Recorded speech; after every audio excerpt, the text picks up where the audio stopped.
Hello guys, जय श्री कृष्णा, जय माँ करणी। आज का हमारा टॉपिक रहेगा कक्षा 6 एनसीईआरटी बुक है हमारा पर्यावरण भाग प्रथम, पृथ्वी हमारा आवास। चलो स्टार्ट करते हैं।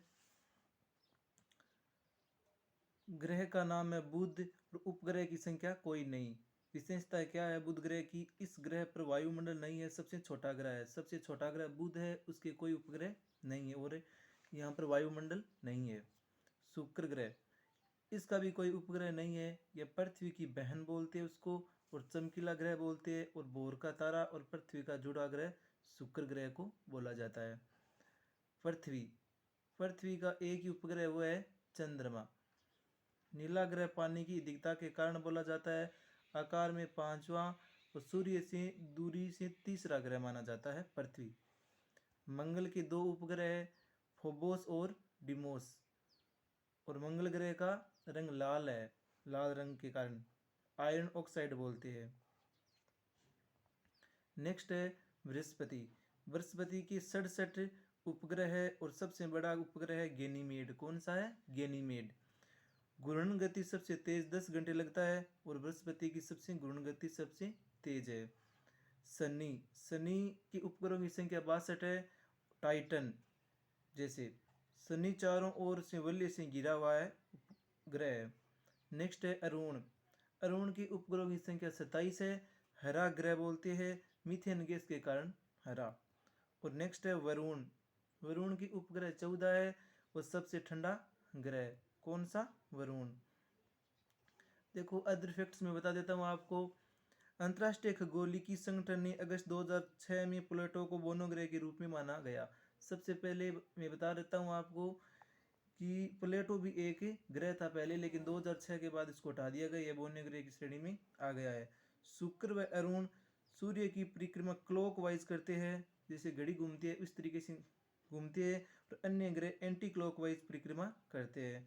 बुध ग्रह सबसे कम दिन सूर्य की परिक्रमा 88 दिन में करता है। सबसे कम दिन लगाता है बुध ग्रह किसकी परिक्रमा? सूर्य की परिक्रमा।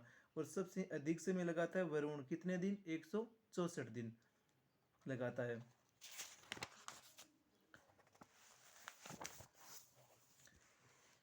शुक्र एकमात्र ऐसा ग्रह है जिसे परिक्रमण से अधिक समय घूर्णन गति में लगता है। शुक्र की परिक्रमण गति 225 दिन में व घूर्णन गति 243 दिन में। शुक्र ग्रह के बारे में ये है। अक्षांश रेखाओं की कुल संख्या कितनी है? 180। और भूमध्य रेखा सहित पूछ ले तो 181। 90 डिग्री उत्तरी और 90 डिग्री दक्षिण। और एक होती है 0 डिग्री, उसको बोलते हैं भूमध्य रेखा। नेक्स्ट देखो देशांत रेखाओं की कुल संख्या कितनी है? 360। अगला फैक्ट देखो विश्व का वह महाद्वीप जिसमें करक, विश्वत व मकर रेखा तीनों गुजरती है, अफ्रीका। हर बार एग्जाम में ये क्वेश्चन पूछा जाता है। उत्तरी अमेरिका महाद्वीप तथा दक्षिण अमेरिका महाद्वीप एक संकरे सतल से जुड़ी हुई है। इस सतल संधि का नाम है पनामा। यह भी हर बार पूछा जाता है, मोस्ट है ये भी। अंतर्राष्ट्रीय महाद्वीप में भारत में कौन से दो शोध संस्थान है? मैत्री और दक्षिण गंगोत्री। और एक अन्य भी है भारतीय। 3 शोध संस्थान है। जलमंडल का कितने प्रतिशत भाग महासागरों में पाया जाता है? ये तो सबको ही पता है, 97% भाग। व्यापार की दृष्टि से सबसे व्यस्त महासागर कौन सा है? उत्तरी अटलांटिक महासागर सबसे व्यस्त महासागर। नेक्स्ट देखो पर्वतों के विभिन्न प्रकार या उत्पत्ति के आधार पर हिमालय तथा आल्प्स किस श्रेणी के पर्वत है? वलित पर्वत है ये। नेक्स्ट देखो ज्वालामुखी पर्वत अथवा ज्वालामुखी क्रियाओं के कारण बने किन्हीं दो पर्वत श्रृंखलाओं के नाम बताओ। एक है अफ्रीका का माउंट किलिमंजारो और जापान का है फ्यूजियामा। नेक्स्ट देखो पृथ्वी का पूर्व से पश्चिम कितना देशांतरीय विस्तार है? संख्यात्मक रूप में बताओ। लगभग 29 है। कर्क रेखा भारत के कितने राज्यों से गुजरती है? 8 राज्यों से गुजरती है और इनके नाम बताओ पश्चिम से पूर्व की ओर।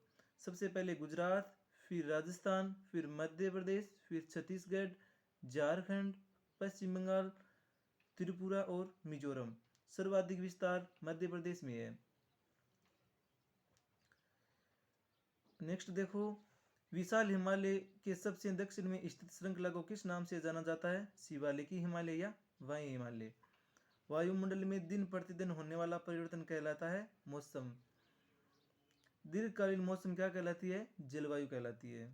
नेक्स्ट देखो शरद ऋतु में मानसून के लौटने के समय भारत के किन प्रदेशों में या किन राज्यों में विशेषकर वर्षा होती है? दक्षिण भागों में विशेषकर तमिलनाडु में, और तट है कोरोमंडल तट है। ये भी हर बार एग्जाम में पूछा जाता है। हमारे सेकंड ग्रेड में ये भी आया था। ये तो मेरा पहला एग्जाम था ना सेकंड ग्रेड, उसमें आया था, वो मेरा गलत हो गया था ये। किस स्थान पर अनेक वर्षों में मापी गई मौसम की औसत दशा को क्या कहते हैं? उसी जलवायु बोलती है। पीछे फैक्ट में बताया था मैंने।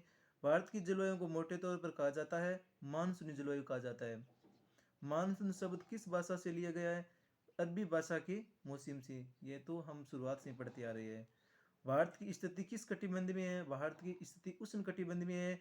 उष्ण कटिबंध मान लो 23.5 डिग्री उत्तर से 23.5 डिग्री दक्षिण अक्षांशों के मध्य को बोलते हैं उष्ण कटिबंध। इसमें हमारे भारत की स्थिति है।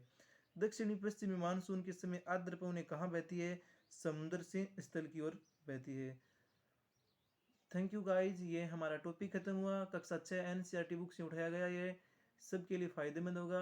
बार बार रिवीजन करने से आसानी से समझ में आ जाएगा। धन्यवाद।